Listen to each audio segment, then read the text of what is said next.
नमस्कार दोस्तों, स्वागत है आप सबका सागर यादव मैथ्स की ऑनलाइन क्लास में। दोस्तों आज की जो क्लास होंगी आपके लिए बड़ी महत्वपूर्ण होंगी। आज हम करेंगे दोस्तों एडिक्विटी बेस्ड लेटेस्ट पैटर्न पे जो क्वेश्चन आ रहे हैं पेपर में उस टाइप के, ठीक है। और आप दोस्तों पेन और कॉपी उठा के बैठिए, क्योंकि आज की जो आज की क्लास है आपके लिए दोस्तों बड़ी स्पीड और एक्यूरेसी बढ़ाने में मदद करेगी, ठीक है। तो दोस्तों यदि आप चैनल पे नए हैं तो चैनल को पहले सब्सक्राइब कर दो और बढ़ते हैं दोस्तों हम पहले क्वेश्चन के साथ में, ठीक है। पहला क्वेश्चन दिया है दोस्तों, एक समांतर चतुर्भुज की आसन्न भुजाएं 10 सेंटीमीटर और 8 सेंटीमीटर है, उनके बीच का कोण 150 डिग्री है, तो एरिया बताओ क्या है, ठीक है। अब मेरे भाई एक बात बताओ, जैसे मैंने आपके सामने एक लिखा समांतर चतुर्भुज, और समांतर चतुर्भुज होता क्या है? एक पैरेललोग्राम, एक पैरेललोग्राम होगा जिसकी दोस्तों आमने सामने की भुजाएं कैसी होंगी? बराबर। आमने सामने की भुजाएं होंगी बराबर। अब ये साइड यदि आपके पास में ए है और ए साइड दोस्तों आपके पास में बी है, ये एक साइड ए है और एक साइड आपके पास में बी है, ठीक। ये साइड ए और ये साइड बी, और उनके बीच का जो एंगल है ये थीटा है, और इसका आपसे एरिया पूछा। तो करना क्या है आपको जरा समझेंगे। यदि मैं यहां से दोस्तों एक लाइन खींच देता हूं, यहां से ऐसे, तो क्या आपके पास में दो ट्रायंगल दिख रहे हैं। एक ट्रायंगल दोस्तों ये होगा और दूसरा ट्रायंगल ये होगा, ठीक। तो साइन रूल का एक फार्मूला होगा, इस ट्रायंगल का एरिया क्या होता है? इस ट्रायंगल का एरिया हो जाएगा 1/2 ए इंटू बी साइन थीटा। इस ट्रायंगल का एरिया होगा 1/2 ए बी साइन थीटा।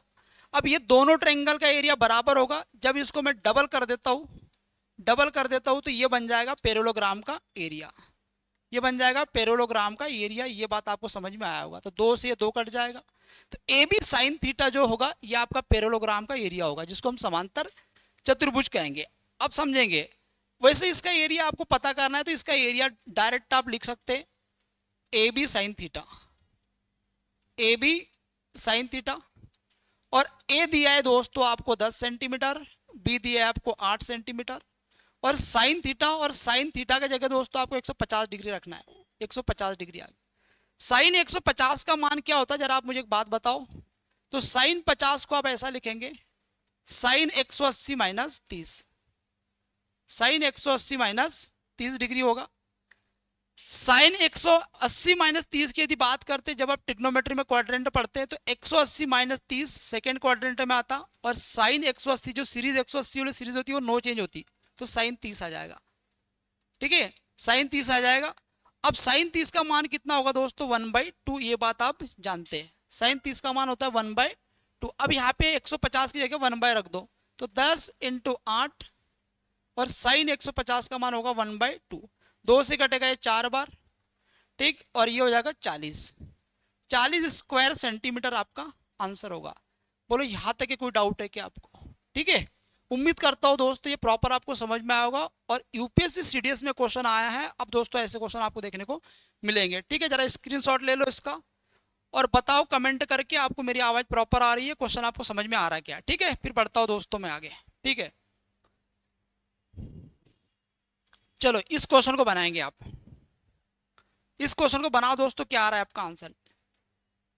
30 सेकंड का समय है आपके पास में। 30 सेकंड में दोस्तों इसका आंसर जल्दी से कमेंट करो, और क्या आ रहा है आप जरा आंसर बताओ इसका, ठीक है। क्या है इसका आंसर बताओ जरा दोस्त।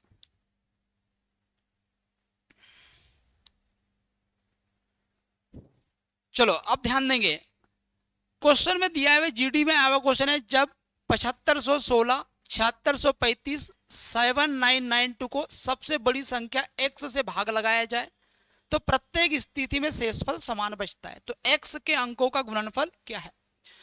तो आप मुझे एक बात बताओ, देखो एलसीएम एचसीएफ के टॉपिक में होता है कि जब हम किसी नंबर से डिवाइड लगाते ए बी और सी को, रिमाइंडर सेम बचता है, तो उस कंडीशन में आप एचसीएफ निकालते हो। एचसीएफ कैसे निकलेगा इन क्वेश्चनों का, इस नंबरों का? तो आपको करना है क्या, देखो 3 नंबर है आपके पास में 7516, एक नंबर है 7635, एक है 7992। जब भी रिमाइंडर सेम बचने की बात बोलता है तो इसको माइनस करो, इसको माइनस करो और इनका डिफरेंस लो। ठीक, इनका डिफरेंस ले लीजिए और जो भी डिफरेंस आएगा उनका आपको लेना है एचसीएफ। तो एक ऐसा नंबर आएगा, इनको डिवाइड लगाने पर रिमाइंडर बराबर बचेगा, ठीक है, और जो डिफरेंस को डिवाइड लगाएंगे तो पूरा पूरा डिवाइड हो जाएगा, ठीक है। अब 7500 इसमें से माइनस करेंगे, कितना बचेगा आपके पास में, तो ये बचेगा 9 और ये बचेगा आपके पास में 1 और ये बचेगा आपके पास में 119 आ जाएगा, ठीक है, 119 आ जाएगा। और इनका डिफरेंस लेंगे दोस्तों, ये कितना होगा, ये 7 और ये आपके पास में 9 में से 4 घटाए 5, ठीक, ये बचेगा आपके पास में 2 बचेगा यहाँ पे, ठीक है, 3 सॉरी, ये हो जाएगा आपके पास में 357, ये हो जाएगा 476। तो 119 357 476 इनका एचसीएफ क्या होगा, 119 357 476। मुझे 119 का टेबल दिख रहा है, 119 का एक बार, 119 का 2 बार, सॉरी 3 बार और 119 का 4 बार, मतलब इनका जो एचसीएफ होगा 119 होगा। तो 119 एक ऐसा नंबर है दोस्तों जो इनको कंप्लीट डिवाइड कर देता है, ठीक है। तो यही एक्स का वैल्यू है, लेकिन आपको इनको डिवाइड लगाने का बोला है, तो जब इनमें आप इसका डिवाइड लगाएंगे तो रिमाइंडर सेम बचेगा, ठीक है। तो 119 आपका यहाँ पर एक्स का वैल्यू है। क्वेश्चन बोला एक्स के अंकों का गुणनफल बताओ, तो 1 मल्टीप्लाई 9, 3 अंक है इसके, इनका मल्टीपल करेंगे दोस्तों 9 आएगा, ठीक है। तो ये आपको समझ में आया क्या क्वेश्चन, जरा कमेंट करेंगे, पहला आंसर आपका 9 आएगा, ठीक है। बड़ा बेसिक तरीके से बताया मैंने दोस्तों आपको, एक एक चीज क्लियर किया आपको, ठीक है, और उम्मीद करता हूँ ये प्रॉपर तरीके से आपको समझ में आ गया होगा। चलो बड़े हम आगे, कमेंट करके बताओ क्लियर हो रहा है क्या, यहाँ देखिए किसी प्रकार का कोई डाउट है आपको, ठीक है। प्रैक्टिस मेक्स मैन परफेक्ट, दोस्तों डेली पढ़ते जाइए, डेली प्रैक्टिस करते जाइए, आपकी स्पीड अपने आप बढ़ेगी, ठीक है। स्पीड बढ़ाने का एक ही फंडा है, रेगुलर कंसिस्टेंसी के साथ क्वेश्चन करो। ये क्वेश्चन बना के बताओ दोस्तों आप, ये क्वेश्चन ट्राई करो जरा।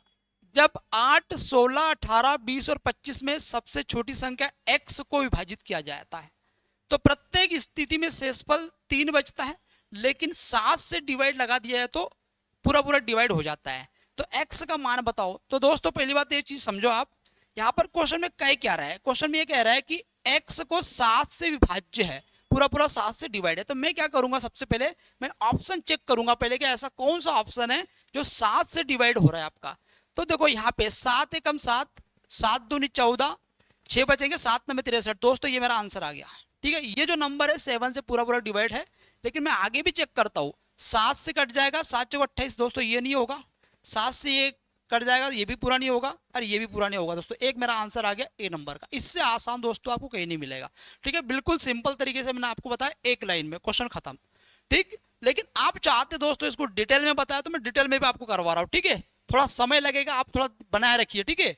8, 16, 18, 20 और 25 ये 3 नंबर है, सॉरी 5 नंबर है दोस्तों।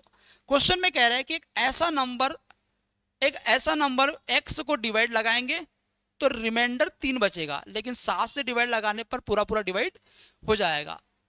तो इनका आपको लेना है एलसीएम और साथ में k का मल्टीप्लाई करके आपको 3 प्लस कर देना है। एक ऐसा दोस्तों एक चीज आपको समझ में आ रहा है कि 8, 16, 18, 20 और 25 k का मल्टीप्लाई क्यों कर रहा है, प्लस 3 क्यों कर रहा है, ये चीज हम आपको समझा रहे हैं। इनका एलसीएम जब लेंगे तो एलसीएम एक ऐसा नंबर होगा जो ये 5 नंबरों के द्वारा डिवाइड हो जाएगा, लेकिन हम 3 जोड़ देंगे तो रिमाइंडर 3 बचेगा, ठीक है। लेकिन ये हमारे पास में गारंटी नहीं है कि क्या वो 7 से डिवाइड होगा। अब 7 से डिवाइड करने के लिए दोस्तों हो सकता है कि डिवाइड हो भी जाए, हो सकता है कि आपको डबल करके 3 जोड़ना पड़ जाए, हो सकता है 3 गुना करके आपको 3 जोड़ना पड़ जाए, ठीक है। तो मैं इसका एलसीएम लेके बताता हूँ आपको। एलसीएम क्या होगा मेरे भाई बताओ। देखो 8 को लिख सकते हैं हम क्या, जल्दी बोलो। 8 को लिख सकते हैं हम यहाँ पे 2 की पावर 3, 16 को हम लिखेंगे दोस्तों 2 की पावर 4, प्राइम फैक्टर में ब्रेक करते जाओ।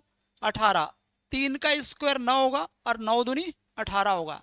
और 20 को हम लिख सकते हैं 2 का स्क्वायर 4 और 5 का स्क्वायर 1, ठीक। और 25 को लिखेंगे दोस्तों 5 का स्क्वायर, ठीक है। सभी को मैंने प्राइम फैक्टर में ब्रेक कर लिया। एलसीएम आपको पता है सबसे हाईएस्ट पावर लो, ठीक है। तो 2 का हाईएस्ट पावर दोस्तों यहाँ पे मुझे 4 दिख रहा है, 4 ले लिया मैंने। यहाँ पर 3 का हाईएस्ट पावर आपको कितना दिख रहा है, 3 का हाईएस्ट पावर 2 है, 2 ले लिया। 3 का हाईएस्ट पावर 2 और 5 का हाईएस्ट पावर कितना है, 2। ये हो जाएगा दोस्तों इनका एलसीएम, ठीक। और इसमें आपको k मल्टीपल करके प्लस 3 करना है। ये हो जाएगा आपको 16, 16 9 144, 16 25, 16 16 9 हो जाएगा ये 144 और मल्टीप्लाई 25, या फिर आप ऐसा करो 25 8 200 400 3600 हो जाएगा दोस्तों ये, ठीक है। एलसीएम प्लस 3 तो ये हो जाएगा 3600 के प्लस 3, 3600 के प्लस 3। अब यदि मैंने के का वैल्यू 1 रखा, के का वैल्यू दोस्तों मैंने 1 रखा तो 3603 आ जाएगा, ठीक। 1 रखा तो 3603 आ जाएगा। तो क्या ये 3603 डिवाइड है 7 से, लेकिन हमारा ऑप्शन में नहीं 3603, तो हमने क्या करा, के का मान 1 ना रखने की जगह के का मान 2 रखा।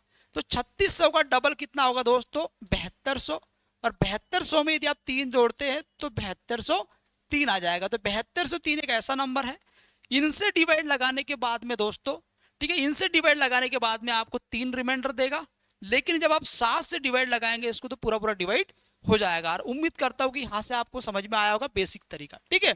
पर क्वेश्चन दोस्तों इतना करना नहीं था आपको, सिंपल मैंने आपको पहले ही बता दिया कि आपको कैसे करना था उसको, ठीक है। तो उम्मीद करता हूं ये समझ में आया होगा। आप नोट करेंगे दोस्तों या इसका स्क्रीनशॉट ले लो आप, और किसी भी प्रकार का कोई डाउट हो तो आप कमेंट करते जाओ, ठीक है। चलो भाई बताओ जरा, समझ में आ रहा है आपको प्रॉपर तरीके से, ठीक है। इसका स्क्रीनशॉट ले लेंगे दोस्तों, बढ़ता हूं मैं आगे, ठीक है। चलो इस क्वेश्चन को बनाओ, बड़ा इंपॉर्टेंट क्वेश्चन है ये, सभी पेपर में आपको देखने को मिलता है। इवन आप कोई भी पेपर दे दो वनडे एग्जाम का, सभी में आपको ऐसा क्वेश्चन देखने को मिलता है, ठीक है। ये नया क्वेश्चन नहीं है, ठीक है, आप समझ रहे होंगे। चलो बनाओ जरा क्वेश्चन को,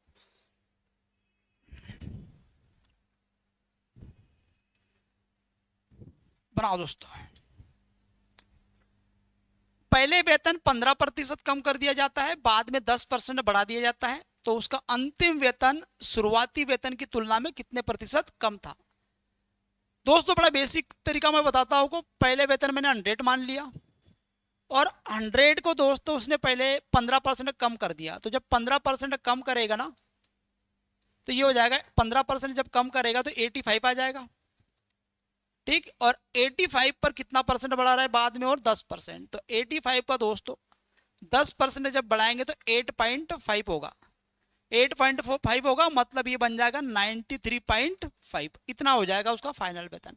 100 से वेतन हो जाएगा 93.5, इसका मतलब पुराने वेतन की तुलना में कितना कम हुआ, तो आप कहेंगे 6.5, 6.5% दोस्तों कम हो गया, खत्म क्वेश्चन। 6.5% एनटीपीसी में लेटेस्ट आया क्वेश्चन, ठीक है। और समझ में आया होगा आपको प्रॉपर तरीके से। दोस्तों मेथड दूसरा मैं आपको और बताता हूं, ठीक है। मेथड 2 देखो आप, पहले 15% कम हो गया, फिर बाद में 10% बढ़ गया, तो आपको एक सक्सेसिव फार्मूला पता होगा, ए प्लस बी, ए बी बटे 100, ये होता है overall net effective percentage change, ठीक है। ये दोस्तों फार्मूला उस कंडीशन में लगता है जब दोनों इंक्रीज में हो, पर यहाँ पर एक इंक्रीज है और एक डिक्रीज है, तो हम साइन चेंज कर देंगे, कोई समस्या नहीं। 15% कम करना है तो आप -15 करो, और 10% बढ़ाना है तो +10 करो। प्लस माइनस कितना होगा, ये माइनस होता है, 15 का 10 में इंटू करेंगे 150 और डिवाइड बाय 100, ठीक है। ये 0 से 0 कटेगा, तो ये हो जाएगा -15 + 10, और -15/10 मतलब 1.5। पहले माइनस माइनस वाले को प्लस करेंगे तो -16.5 आएगा, और प्लस का 10, इतना बनेगा आपके पास। तो 16.5 को 10 में से घटाएंगे तो माइनस के 6.5 बचेगा, और माइनस आना का मतलब है दोस्तों पुराने की तुलना में भी कम हो रहा है, ठीक है। तो इतने का कमी हो रहा है, -6.5% का। तो आपको समझ में आ गया होगा, आप कमेंट करके बताओ, उसी के हिसाब से दोस्तों हम चलेंगे। क्या थोड़ा फास्ट हो रहा है या थोड़ा स्लो चल रहा है, आप दोस्तों कमेंट करके बताओ, ठीक है। या तो फिर हम हमारी रफ्तार बढ़ाते हैं। ये क्वेश्चन बनाओ, आप करते जाओ भाई, क्वेश्चन बनाते जाओ, जल्दी जल्दी क्वेश्चन बनाते जाओ। पेन कॉपी लेके बैठना है, बिना पेन कॉपी के बैठना नहीं है। करंट अफेयर्स की क्लास नहीं है, अपनी अपनी मैथ की क्लास है, ठीक है भाई। चलो क्वेश्चन देखो, यदि x और 338 के बीच मीन प्रोपोर्शन 260 है, 260 is the mean proportion between x and 338, what is the value of x। मैंने कहा आपसे कि a और b ये 2 नंबर है, a और b 2 नंबर है, तो इसका मीन प्रोपोर्शन बताओ। दोस्तों देखो, इसका फर्स्ट प्रोपोर्शन होता है, इसका मीन प्रोपोर्शन होता है, इसका थर्ड प्रोपोर्शन होता है, 3 चीजें पूछा जाता है इसमें से। अभी पूछा मीन प्रोपोर्शन, जब मीन प्रोपोर्शन पूछेगा दोस्त तो इसके मीन प्रोपोर्शन मैं एक्स मान लेता हूँ। ठीक ठीक है, एक्स, अच्छा एक्स, और एक्स तो आपको बोला ही है वहां पे। मीन प्रोपोर्शन क्या होता है, मैं आपको ये चीज समझा दूं। मीन प्रोपोर्शन होता है दोस्तों, जो भी आपको दो नंबर दिए हैं उनका अंडर रूट करो और साथ में मल्टीप्लाई करो। A B under root A B, ठीक है, ये हो जाएगा मीन प्रोपोर्शन। यहां पर आपको दिया है यदि x और 338 का मीन प्रोपोर्शन 260 है, 260 मीन प्रोपोर्शन दिया है, अंडर रूट x और 338 ये दो नंबर है, दोनों साइड स्क्वायर लगा दो तो 260 मल्टीप्लाई 260 हो जाएगा, तो इधर से अंडर रूट हट जाएगा तो x मल्टीप्लाई 338 हो जाएगा। बोलो यहाँ तक की बात समझ में आ गया आपको? ठीक है, अब दोस्तों इसको जरा सिंपलीफाई करो, 13 से कट रहा है ये, 13 से कटेगा 13 दूनी 26, ठीक, और इसी को काट दो 13 से तो 13 दूनी 26 हो जाएगा, ये आपके पास बचेगा कितने आपके पास में 7, 13 छंगा 78 होगा, और 26 से कटेगा दोस्तों ये 10 बार। इसका मतलब x का वैल्यू आ जाएगा आपके पास में 200, x का वैल्यू आएगा मेरे भैया 200। बोलो यहाँ तक कोई डाउट है आपको? बोलते जाओ दोस्तों, 200 ही आपका आंसर। ठीक है, बड़ा बेसिक क्वेश्चन है मेरे भैया, बड़ा आसानी से हमने आपको बता दिया, आपको भी ऐसे इजी तरीके से करते हुए चलना है। ठीक है, स्क्रीनशॉट ले लो इसका, बढ़ता हूं मैं आगे। ये क्वेश्चन करके बताओ आप, ये क्वेश्चन करके बताओ, कमेंट करो आप इसका आंसर जल्दी से। यदि घनाभ की लंबाई डबल, ऊंचाई आधा और चौड़ाई 3 गुना कर दो तो इसका आयतन क्या होगा? इसका आयतन क्या होगा? घनाभ की लंबाई, चौड़ाई और ऊंचाई, 3 डायमेंशन होता है, लंबाई चौड़ाई और ऊंचाई। ठीक है, क्वेश्चन में कह रहा है कि लंबाई को डबल कर दो, ऊंचाई को आधा कर दो, चौड़ाई को 3 गुना कर दो। ऊंचाई को आधा करना है, मैंने ऊंचाई को 2 मान लिया। अपने हिसाब से दोस्तों कोई भी नंबर आप मानो, आपको डबल करने में, 3 गुना करने में, हाफ करने में प्रॉब्लम नहीं होना चाहिए। ठीक है, ऊंचाई को यदि 2 माना है, हाफ करने का बोला तो मैं 1 कर दूंगा उसको। ठीक है, अब अपने हिसाब से कोई भी नंबर ले लेता है, इसको 3 ले लेता है, इसको 4 ले लेता हूं। ठीक है, तो आयतन क्या बनेगा दोस्त? आयतन बनेगा लंबाई चौड़ाई और ऊंचाई, 4 3 12 और 12 दूनी 24, 24 बना कि नहीं बना आयतन जरा बताओ। अब लंबाई को आपको करना है 2 गुना, लंबाई को 2 गुना करो जरा, ये लंबाई 4 है तो 4 का डबल कितना होगा 8, ये लंबाई हो गया। चौड़ाई को 3 गुना करना है, तो चौड़ाई को 3 गुना करना है दोस्तों, तो 3 3 9 हो जाएगा। ठीक है, अच्छा चौड़ाई को 3 गुना करना है, और ऊंचाई को दोस्तों आपको आधा करना है, तो ऊंचाई को आधा करेंगे तो 2 का आधा कितना होगा जल्दी बोलो 1। तो अब की बार जो आयतन बनेगा, अब की बार जो आयतन बनेगा 8 9 72 हो जाएगा, 72 है कम 72। मुझे एक बात बताओ, कंपेयर करो, पहले v 24 था, अब v1 72 आ गया, तो 24 3 72 होगा, मतलब पुराने आयतन से कितना गुना हो गया 3 गुना। यदि इधर v रहेगा तो इधर 3v होगा, तो ये आपका करेक्ट आंसर है 3v। बोलो यहां तक की कोई डाउट है क्या? और कमेंट करके बताओ मेरे भाई, बढ़ता हूँ फिर मैं आगे। ठीक है, और बड़ा बेसिक क्वेश्चन है, जैसा कि आप देख रहे हैं, बार बार आप इनकी प्रैक्टिस करो। ठीक है, और उम्मीद करता हूँ आपको मजा आ रहा होगा। चलो अगला क्वेश्चन करो, ये क्वेश्चन बनाओ, बनाओ भाई, इस क्वेश्चन का आंसर कमेंट करो जल्दी से।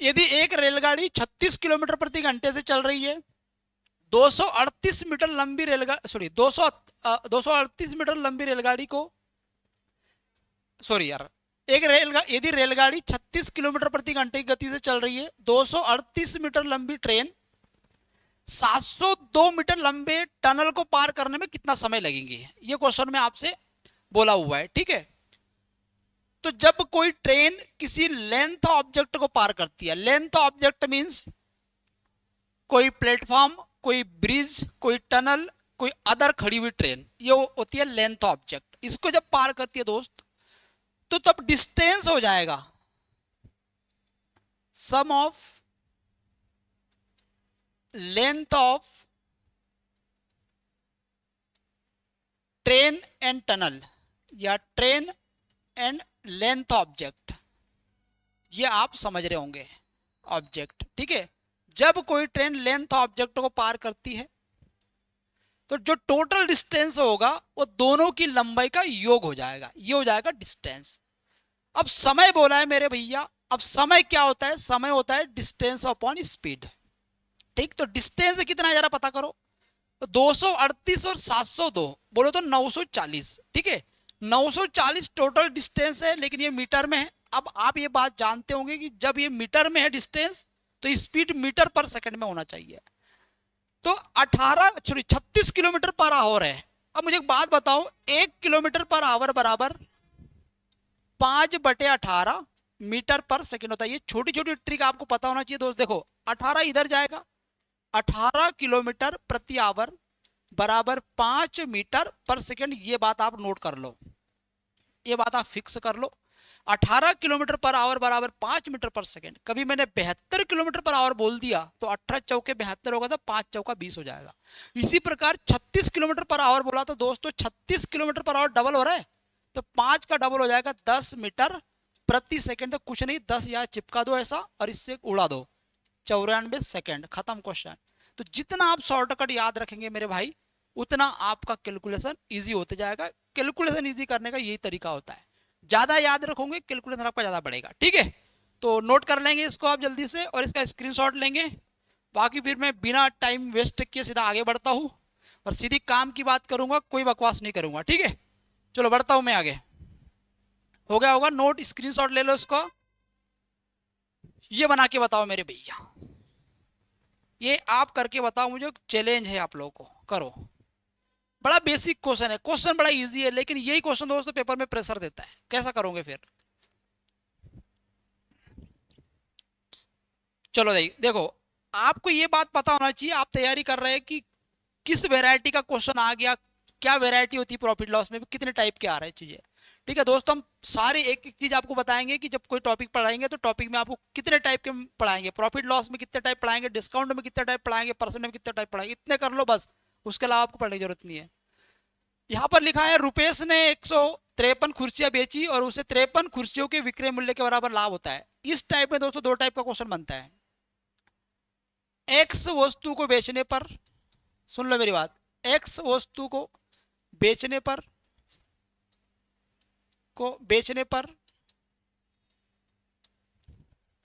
एक्स वस्तु को बेचने पर वाई वस्तु के विक्रय मूल्य के बराबर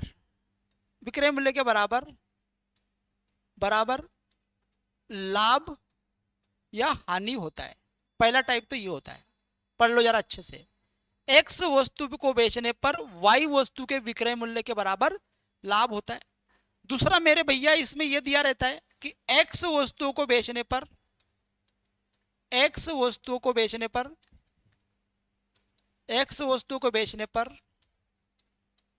वाई वस्तु के क्रय मूल्य के बराबर लाभ होता है। वाई वस्तु के क्रय मूल्य के बराबर लाभ होता है, या लाभ या हानि, जो भी आप कह सकते हैं, लाभ या हानि होता है। ये दो प्रकार का क्वेश्चन आता है, ठीक है। तो इसका शॉर्टकट क्या है दोस्तों, आप कैसे करेंगे? सीधी सीधी बात है, एक लाइन में आपकी बात कंप्लीट हो जाएगी। देखो ये एक्स वस्तु को बेचने पर बोला है, ये पढ़ लो पहले, ये विक्रय मूल्य के बराबर दिया रहेगा। जब भी विक्रय मूल्य के बराबर लाभ या हानि दिया रहेगा तो ये एक्स वस्तु जो है वो हमेशा एसपी हो जाएगा। तो एसपी क्या होगा? एक्स। और प्रॉफिट कितना हो जाएगा? वाई वस्तु के विक्रय मूल्य के बराबर लाभ होगा। तो यहां पर ये बात याद रख लो आप, ये बात याद रख लो, सेलिंग प्राइस एक्स होगा, प्रॉफिट वाई होगा। प्रॉफिट हो सकता है या लॉस होता है, वो डिपेंड करता है इस पे कि दिया क्या है, ठीक है। और जब ये बात बोलता है आपको क्रय मूल्य के बराबर लाभ होता है, तब दोस्तों कुछ भी कर लो, ये एक्स जो होगा वो सीपी होगा, एक्स हो जाएगा सीपी, और ये प्रॉफिट या लॉस वाई हो जाएगा, प्रॉफिट या लॉस वाई हो जाएगा। बोलो ये बात समझ में आया? ये दो चीज आप नोट कर लो जल्दी से, ये दो चीज आप जल्दी से नोट कर लो दोस्तों, फिर मैं आगे बढ़ता हूं, ठीक है। अब क्वेश्चन में कुछ भी नहीं बचा, अब क्वेश्चन हो गया आपका खत्म, ठीक है। क्वेश्चन में मैंने सिर्फ इतना सा पढ़ा, क्वेश्चन ये लिखा हुआ है आपके पास स्पष्ट, 153 कुर्सियां बेची और 53 कुर्सियों के विक्रय मूल्य के बराबर लाभ हुआ। मैंने पहली बार में इतना ही पढ़ा, विक्रय मूल्य के बराबर लाभ हुआ, तो मुझे आइडिया लग गया कि सेलिंग प्राइस 153 है, तो लाभ हो रहा है मेरे भैया 53 का। तो लाभ परसेंट, तो लाभ प्रतिशत किस पे निकलता है, लाभ बटे सीपी मल्टीप्लाई 100। तो यार जब 153 रुपए में आप बेच रहे हो, 53 का लाभ कमा रहे, तो खरीदा कितने में, 100 रुपए में। और कोई भी चीज 100 रुपए से जितना भी एक्स्ट्रा हो जाए उतना ही लाभ होता है, और 100 से जितना कम हो जाए उतना हानि होता है। तो 100 पर 53 का लाभ हो रहा है, मतलब 53% आपका करेक्ट आंसर। कुछ भी नहीं है क्वेश्चन में, ठीक है, बड़ा इजी तरीके से आपने कर लिया, ठीक है। पर ये बात आपको नोट करना है, ठीक है। चलो चलो भाई नोट करते जाओ जल्दी से, और प्रॉपर आपको समझ में आ रहा है, सब चीज सही चल रही है, एक बार कमेंट कर दो, क्योंकि मुझे कोई जो आइडिया नहीं लग रहा है कि आप समझ पा रहे नहीं पा रहे, ठीक है। चलो हो गया होगा, बढ़ते आगे। एक क्वेश्चन करके बताओ, ये क्वेश्चन करो भाई। एक व्यक्ति 24 किलोमीटर प्रति घंटे की गति से हैदराबाद से चेन्नई जाता है, और उसी मार्ग से 40 किलोमीटर प्रति घंटे की गति से हैदराबाद से लौट जाता है। तो पूरी यात्रा में उसकी एवरेज स्पीड बताओ क्या है। तो हैदराबाद से चेन्नई गया और उसकी स्पीड 40 किलोमीटर पर आवर है, सॉरी 24 किलोमीटर पर आवर है। और चेन्नई से हैदराबाद, ठीक, चेन्नई से हैदराबाद उसकी स्पीड है 40 kilometre per hour, 40 kilometre per hour. अच्छा, एवरेज स्पीड का क्या मतलब होता है, आप क्या समझते हैं एवरेज स्पीड का मतलब? एवरेज स्पीड का मतलब होता है total distance, total distance divide by total समय, टोटल डिस्टेंस बटे टोटल समय, ये होता है। तो एक काम करते हैं, 24 और 40 का एलसीएम बताओ क्या होता है। तो इनका एलसीएम होगा 120। तो मैंने मान लिया कि चेन्नई से हैदराबाद या हैदराबाद से चेन्नई 120 किलोमीटर का दूरी है, ठीक है।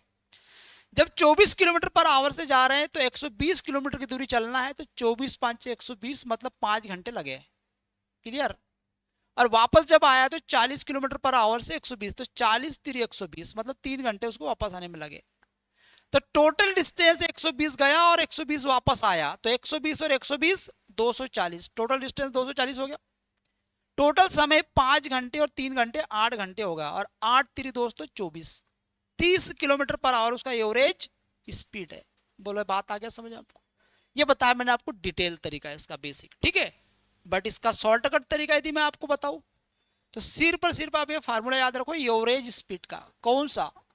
एक बार जा रहा है एक बार आ रहा है, मतलब कितने बार हो रहा है? 2 बार। तो कुछ नहीं करना है, 2 का इंटू करो, और उसमें एक बार जाने की स्पीड एक बार आने की स्पीड, तो S1 इंटू S2 बटे S1 प्लस S2, ये आप ट्रिक अपना लो, तो ये हो जाएगा दोस्त एवरेज स्पीड, ठीक है। तो 2 मल्टीप्लाई, एक बार 24 किलोमीटर प्रति घंटे से गया, आया वो 40 किलोमीटर प्रति घंटे से, तो दोनों को मिला दिया तो 64 हो गया। 8 से कटेगा 8 बार, 8 5 40 हो जाएगा, 8 3 24 और 5 3 15 दूनी 30, 30 किलोमीटर पर आवर आप दोनों तरीके से निकाल लिया आपने। चाहे आप दोस्तों ये तरीका कर लो, चाहे आप ये तरीका कर लो, ठीक है। लेकिन ये जो फार्मूला है ये आपको सिर्फ कांस्टेंट डिस्टेंस में ही लगता है, जितना डिस्टेंस वो गया है उतना डिस्टेंस वापस आया है तब ये काम करेगा। बाकी ये जो है ये हमेशा काम कर सकता है आपका, चाहे डिस्टेंस सेम हो चाहे अलग हो, ठीक है। तो चलो दोस्तों नोट कर लेंगे इसको और फिर बढ़ते हम आगे, ठीक है। चलो नोट कर लेंगे, स्क्रीनशॉट लो इसका और कमेंट करके बताते जाओ मुझे, बढ़ता हूं मैं आगे।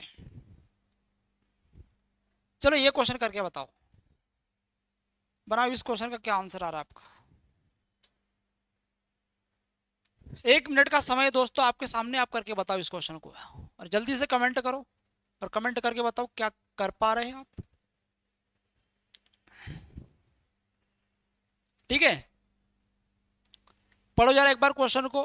किसी धनराशि पर 16% के हिसाब से 2 सालों का साधारण ब्याज और चक्रवृद्धि ब्याज के बीच का अंतर 797 दिया है, तो वह राशि ज्ञात कीजिए जो निकटतम हो, लगभग में हो, या निकटतम में दिया है दोस्त, एग्जैक्ट आंसर आपके पास में नहीं है, ठीक। तो यहाँ पे आप यूनिट डिजिट नहीं लगा पाएंगे, आप यहाँ पे डिजिट सम भी नहीं लगा पाएंगे। अब लगा पाओ तो अप्रोक्सीमेट लगा लो, पर अप्रोक्सीमेशन में भी इतने क्लोज ऑप्शन है 31,133, 31,137, तो आपको फाइनल लास्ट तक कैलकुलेशन ले जाना है इसको, ठीक है। तो अब आप कौन सा तरीका डिसाइड करें जिससे आपका कैलकुलेशन कम हो, ये बात इंपॉर्टेंट है। तो 16% के हिसाब से 2 साल का साधारण ब्याज क्या होता है? 16% के हिसाब से 2 साल का साधारण ब्याज 16 दूनी 32% होता है। 10% होता तो 10 दूनी 20%, 5% होता 5 दूनी 10%।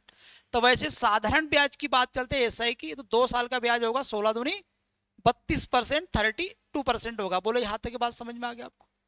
लेकिन कंपाउंड इंटरेस्ट की बात करते तो कंपाउंड इंटरेस्ट डायरेक्ट ऐसा नहीं होता है। कंपाउंड इंटरेस्ट दोस्तों सक्सेसिव चलता है, ठीक है।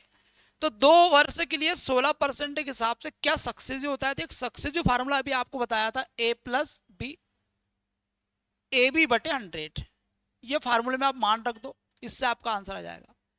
पर 16% और 16% कितने बार है? ये 2 बार है। तो क्या करना है, यहाँ पे पॉइंट लगाओ। ट्रिक बता देते हैं हम आपको बड़ा आसान तरीके से, ठीक है।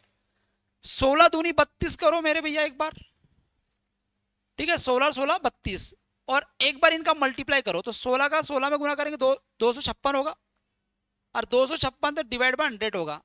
तो ये हो जाएगा, पॉइंट अलग जाएगा तो 2.56। तो यहाँ पर 56 तो आप लिख लेंगे, लास्ट के 2 अंक लिखने हैं, और ये जो 2 बचा है इधर जोड़ देना है आपको। तो ये हो जाएगा 34.56। ये हो जाएगा 34.56% compound interest net effective rate for 2 years, ठीक है।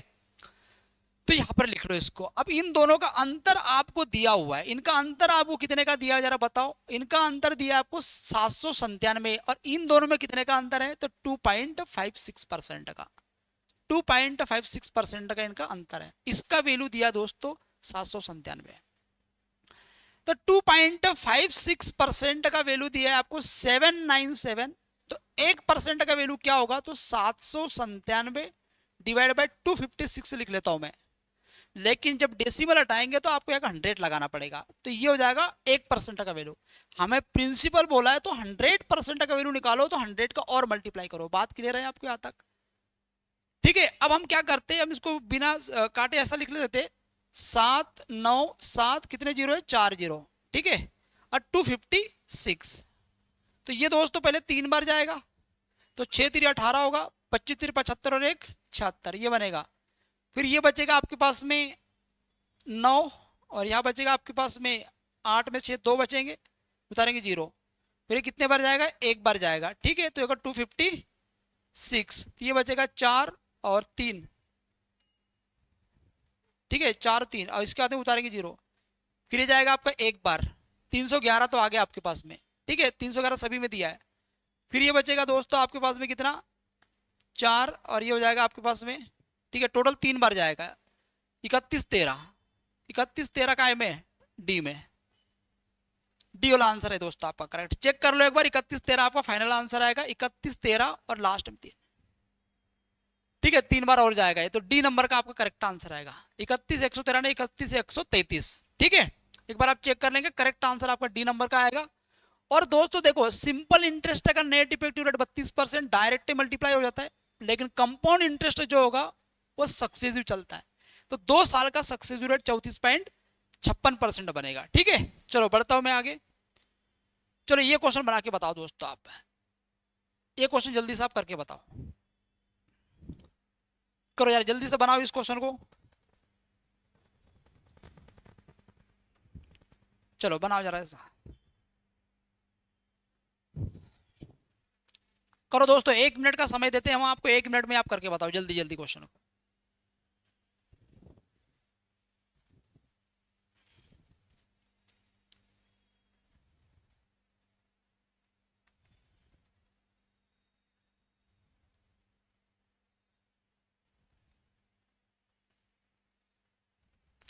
चलो ठीक है, हो गया क्वेश्चन कंप्लीट।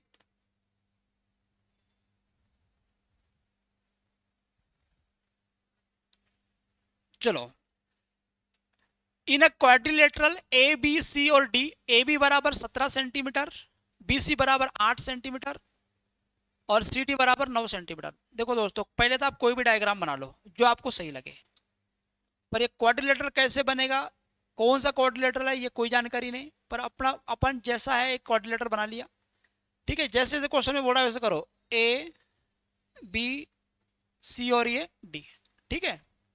ए बी सी और ये डी। क्वेश्चन में कह रहा है ए बी बराबर 17 सेंटीमीटर है, ये 17 सेंटीमीटर है।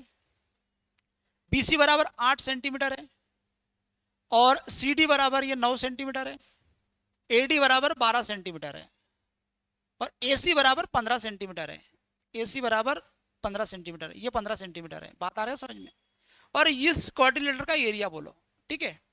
वैसे तो दोस्तों क्वाड्रिलेटरल ऐसे बनेगा नहीं, पर हमें उससे क्या ही मतलब डायग्राम से, हम तो देखो सीधा सीधा आप कैलकुलेट कर सकते, देखो इसका एरिया निकाल लो, इसका एरिया निकाल लो, बात खत्म हो गया, आपका आंसर आ जाएगा, ठीक है। अब मुझे एक बात बताओ, 8, 15 और 17, 8, 15 और 17 ये ट्रिपलेट होता है, इसका मतलब यहाँ कहीं ना कहीं 90 डिग्री बना होगा, 90 डिग्री बना होगा, ठीक है। और ये भी दोस्तों 9, 12 और 15 ये भी ट्रिपलेट होता है, मतलब सबसे बड़ी साइड 15 थी, ये 90 डिग्री है, ठीक। अब यहाँ पर राइट एंगल ट्रायंगल और यहाँ पर राइट एंगल ट्रायंगल, दोनों का एरिया मिला के आपका एरिया आ जाएगा। तो मुझे एक बात आप बताएंगे कि इस ट्रायंगल का एरिया क्या हो जाएगा, 1/2 बेस इंटू हाइट, 90 डिग्री के सामने हाइपोटेनस होगा। देखिए दोस्तों डायग्राम हमने सारे 90-90 जैसे बनाए, आप डायग्राम पे ना जाओ, आप इसकी थ्योरी जो चीजें मैं बता रहा हूँ वो चीजें, वैसे तो फिर आप बोलेंगे सर ये तो रेक्टेंगल है तो 90 डिग्री 90 डिग्री है, ठीक है, या तो फिर एक्चुअल डायग्राम भी आपको बना के बता रहा हूँ, ठीक है। यहाँ पर समझो ये 90 डिग्री है, 90 डिग्री के सामने हाइपोटेनस होता है, तो ये परपेंडिकुलर ये बेस दोनों हो जाएंगे, तो 15 इंटू कितना होगा 8, ठीक, प्लस इसका 1/2, ये सबसे बड़ी साइड हाइपोटेनस होंगी तो बेस और हाइट ये हो जाएगा 12 इंटू 9, 2 से कटेगा 4 बार, 15 चौके 60, 2 से कटेगा 6 बार, 9 छंगे 54, 114 आपका करेक्ट आंसर। खत्म, खत्म दोस्त। अब बताओ यहाँ तक कि कोई बात आपको कोई इस कॉन्सेप्ट समझ में नहीं आ रहा है, कोई डाउट हो तो फिर मैं क्लियर करता हूँ, ठीक है। बट क्वेश्चन में कोई इतना कोई खास है नहीं। बढ़ता हूँ मैं आगे, स्क्रीनशॉट ले लो या नोट कर लो आप लोग जल्दी से, ठीक है। चलो भाई इस क्वेश्चन को बनाओ।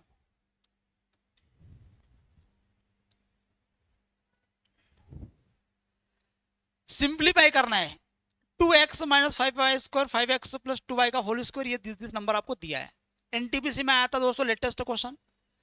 देखो मैं ऑप्शन से ही कर सकता हूं इसको, इसका स्क्वायर करो तो 4x स्क्वायर होगा और इसका स्क्वायर करे तो 25x स्क्वायर होगा, और इन दोनों को देखो a प्लस बी और a माइनस बी, तो ये हो जाएगा 4x स्क्वायर, 4x स्क्वायर, 25 और 4 29 और 4 33, 33 आ रहा है दोस्तों, लेकिन प्लस में आ रहा है, खत्म, ये आपका आंसर है। आप कोई भी मेथड अप्लाई करके देख लो, डी के बाहर आंसर हो ही नहीं सकता आपका, ठीक है, क्योंकि ये माइनस में आ रहा है, ये माइनस में आ रहा है, ये 34 अलग अलग है। बात क्लियर हो गई आपको यहाँ तक? वैसे 4y का इसको चेक करके बता रहा हूँ, इसके जो माइनस का स्क्वायर करेंगे तो प्लस ही होगा, 25y स्क्वायर होगा, यहाँ पर कितना है 4y स्क्वायर होगा, 4y स्क्वायर, और यहां पर दोस्तों देखो ये इसका मल्टीप्लाई करेंगे a प्लस बी और a माइनस बी, तो माइनस 25y स्क्वायर आएगा, माइनस 25 से प्लस 25 कट जाएगा, ये बच जाएगा 4y स्क्वायर। तो ये आपका करेक्ट आंसर कौन सा है, डी नंबर का, ठीक है। तो उम्मीद करता हूं आपको प्रॉपर समझ में आ गया होगा, ठीक है। और बढ़ते हैं दोस्तों आगे। चलो ये क्वेश्चन बताओ, ये आया था दोस्तों जीडी में, अब बताओ क्या आप इसको कर पाएंगे और कितनी देर में कर पाएंगे, जरा जल्दी से बताओ इसका आंसर, ठीक है। करो दोस्तों जल्दी से इसका आंसर करेंगे।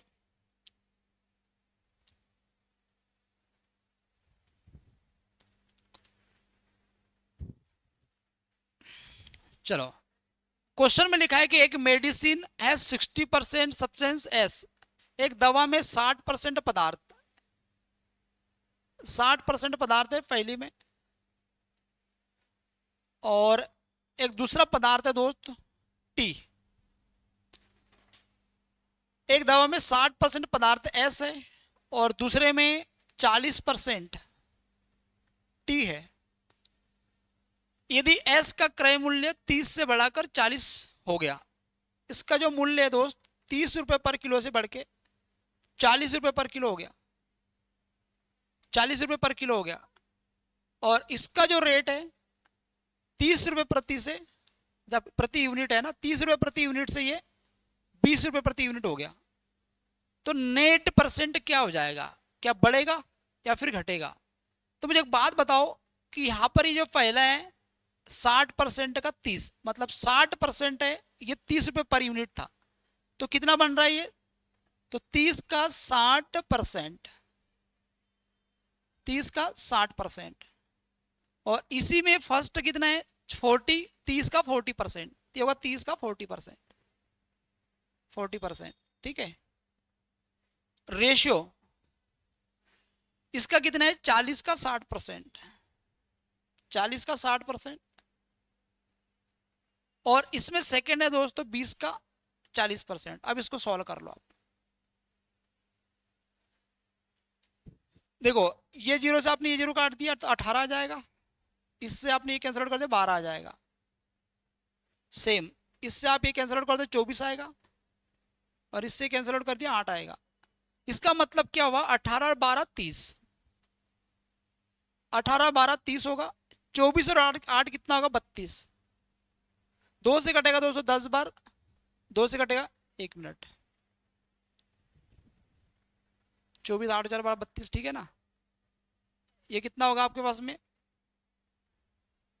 32, तो 2 सॉरी ठीक है 2 से कट 30 और 32 हो रहा है ना, 30 और 32 करेक्ट है दोस्तों, कोई बात नहीं। 2 से कटेगा 15 बार, 2 से कटेगा 16 बार, तो 15 से 16 हो रहा है मतलब 1 बढ़ रहा है, 1 बढ़ रहा है 15 पे, 1/15 का मतलब 6.66% होता है। 1/15 का परसेंटेज वैल्यू होता है दोस्त 6.66%, मतलब 6.7% इंक्रीज होगा, 6.7%, 6.67% ये इंक्रीज होगा, ठीक है। तो बताओ यहां तक कि कोई डाउट है आपको, प्रॉपर चीजें समझ में आ रही है, ठीक है। फिर बढ़ता हूं भैया मेरे आगे। चलो क्वेश्चन को नोट कर लेंगे, स्क्रीनशॉट ले लेंगे इसका, ठीक है। लेते जाओ दोस्तों स्क्रीनशॉट लेते जाओ, फिर आगे बढ़ता हूं। ये क्वेश्चन बनाओ,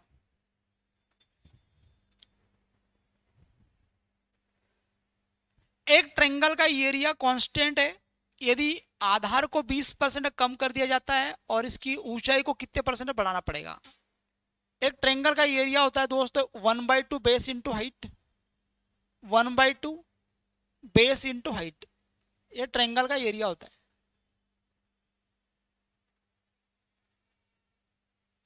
एरिया किसी भी ट्रेंगल का एरिया डिपेंड करता है उसके बेस और हाइट पे, यहाँ पे 1/2 भी कांस्टेंट होता है, ठीक है। बेस और हाइट पे डिपेंड करेगा एरिया। क्वेश्चन में कह रहा है एरिया कांस्टेंट है, एरिया का आपको नहीं बढ़ाना है। बेस आपका 20% कम हो रहा है, 20% का वैल्यू 1/5, मतलब पहले बेस 5 था तो 5 से अब 1 कम हो रहा है, तो कितना होगा 4।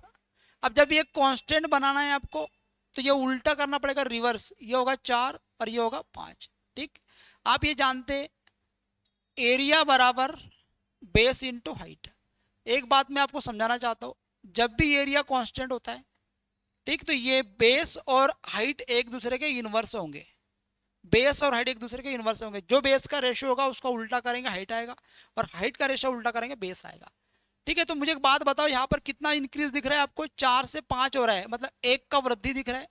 अब 1 का वृद्धि दिख रहा है 4 पे, तो मतलब 25% होगा, 25% की वृद्धि हो रही है।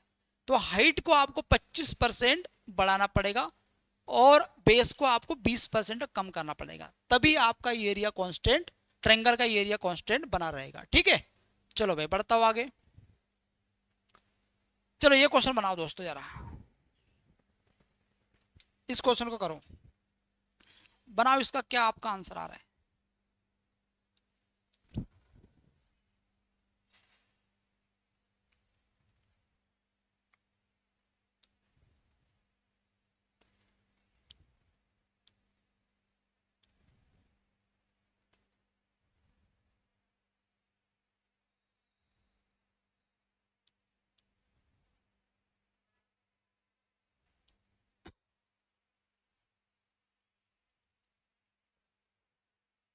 ठीक है, हो गया कंप्लीट।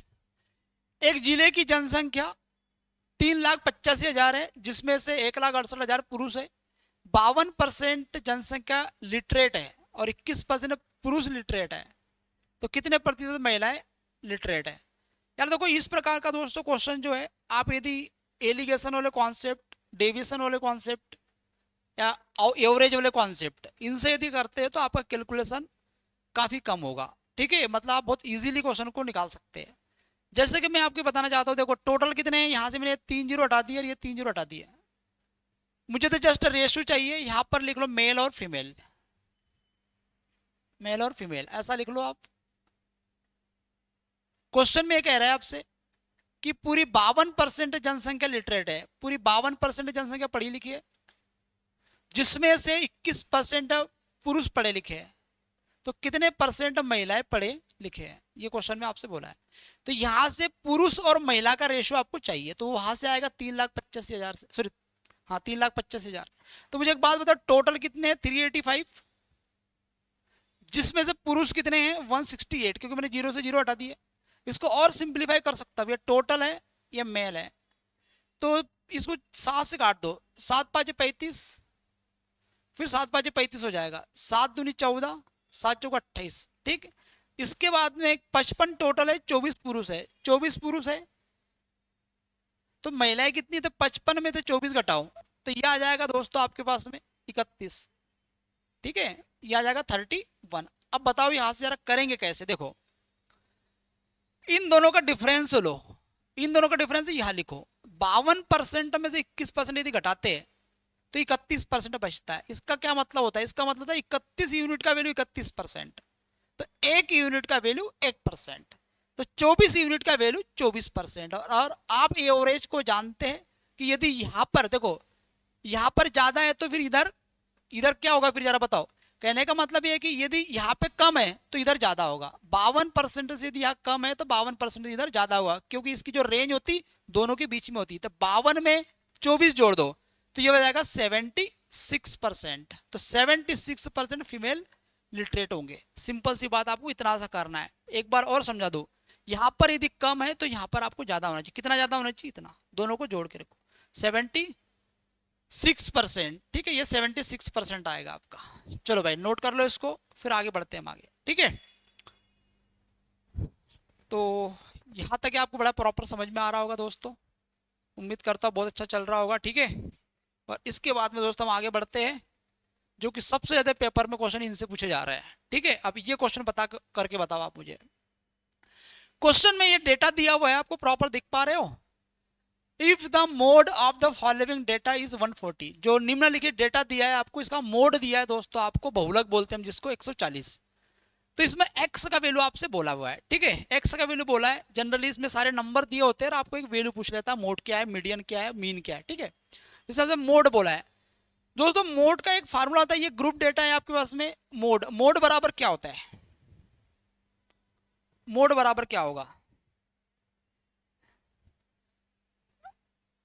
मोड बराबर L plus F0, sorry F1 minus F0 divide by 2F0, 2F1 sorry 2F1 minus F0 और F2 मल्टीप्लाई होगा H, मल्टीप्लाई होगा H। इसमें दोस्तों मुझे एक बात बताओ, ये जो होता है 125 से 130, 130 से 135, 135 से 140, 140 से 145, 150, ये होता है क्लास इंटरवल, ये फ्रीक्वेंसी। अब मुझे बताओ कि एल का मतलब क्या होता है? एल का मतलब होता है कि जो भी फ्रीक्वेंसी होगा उसका जो मॉडल क्लास होगा, मॉडल क्लास का लोअर नंबर, ठीक है। जैसे इसमें सबसे ज्यादा फ्रीक्वेंसी आपको किसकी दिख रही है? 33 की, 33 की सबसे ज्यादा फ्रीक्वेंसी है आपके पास में। यहाँ पे सबसे ज्यादा फ्रीक्वेंसी किसकी है? 33 की, 33। तो इसको हम बोलेंगे दोस्तों F1, ये F1 है। और उसके पहले जो आने वाला नंबर है उसको हम कहेंगे F0, और उसके बाद जो नंबर आता है दोस्तों इसको हम कहते हैं F2। बोलो ये बात समझ में आ गया आपको? ये हो गया आपका F2, ठीक है। और ये जो 135 दिख रहा है इसको हम कहेंगे L। L का मतलब होता है मॉडल क्लास का लोअर लिमिट, और ये 140 अपर लिमिट होता है, ठीक है। ये मान रख दो आप यहाँ पे। तो L का मान दिया आपको 135 प्लस F1, F1 कितना दिया आपको? 33 माइनस F0 कितना है? 30 डिवाइड में 2F1, 2F1, F1 का है आपके पास में 33, 2 मल्टीप्लाई 33, और माइनस F0, F0 कितना है? 30, और F2 कितना है आपके पास में? X, और इनटू H दोस्तों। और H क्या है? H यहाँ पे इनका डिफरेंस, जो इंटरवल क्लास है, ये जो क्लास है इनका डिफरेंस 5 का है, तो ये 5 यार, तो 5 यहाँ आएगा। बोलो ये बात समझ में आ गया आपको? ठीक है, तो मोड इक्वल 135 प्लस 33 में से 30 घटाएंगे 3 बचेगा, और डिवाइड में 33 का डबल दो तो 66, और 66 में से 30 घटा दोगे तो 36 आएगा माइनस एक्स, और इंटू कितना होगा यहाँ पे 5। ठीक है, अब इसको जब दोस्तों आप सॉल्व करेंगे, मोड कितना दिया आपको, मोड दिया आपको 140, तो मोड इक्वल रखेंगे 140 यहाँ पे, तो 140 minus 135 plus 3/36 minus x into 5। जब आप, सॉरी यार एक मिनट, इक्वल यहाँ पे इक्वल है ना, 140 में से 135 घटाओगे 5 बचेगा, बराबर 3/36 माइनस एक्स इंटू कितना होगा 5। ये 5 से दोस्तों ये 5 कट गया, 36 माइनस एक्स बराबर 3, बराबर 3। अब 36 में से 3 घटाओ तो 33 आ जाएगा, और एक्स इधर आ जाएगा, तो एक्स इक्वल कितना आ गया 33। तो ये जो एक्स का वैल्यू है आपके पास में, ये आ जाएगा मेरे भैया 33, और ये आपका करेक्ट आंसर है। तो एक बार कमेंट कर दो यार यहाँ तक कोई डाउट है क्या आपको? ठीक है, कुछ नहीं, आपको जस्ट फार्मूला याद रखना पड़ेगा, मोड बराबर L plus F1 minus F0 to F1 minus F0 minus F2 equal multiply height. तो ये होता है दोस्तों मोड का फार्मूला। ठीक है, इसको नोट कर लेंगे, क्योंकि दोस्तों इस प्रकार के क्वेश्चन अभी आप देख रहे होंगे बहुत पेपर में आ रहे हैं। ठीक है, तो जब बहुत पेपर में आ रहे हैं तो फिर अब आप याद रख लो इनको। ठीक है, इसकी पूरी क्लास होगी तब आपको और पूरा डिटेल में समझ में आएगा। ठीक है, चलो दोस्तों बढ़ता हूँ आगे, मैं बिना टाइम वेस्ट किए, उम्मीद करता हूँ समझ पा रहे होंगे। ये क्वेश्चन आप उड़ा के बताओ, और जल्दी से करके बताओ दोस्तों इस क्वेश्चन को। करो भाई जल्दी से, इसका आंसर बताओ क्या आ रहा है।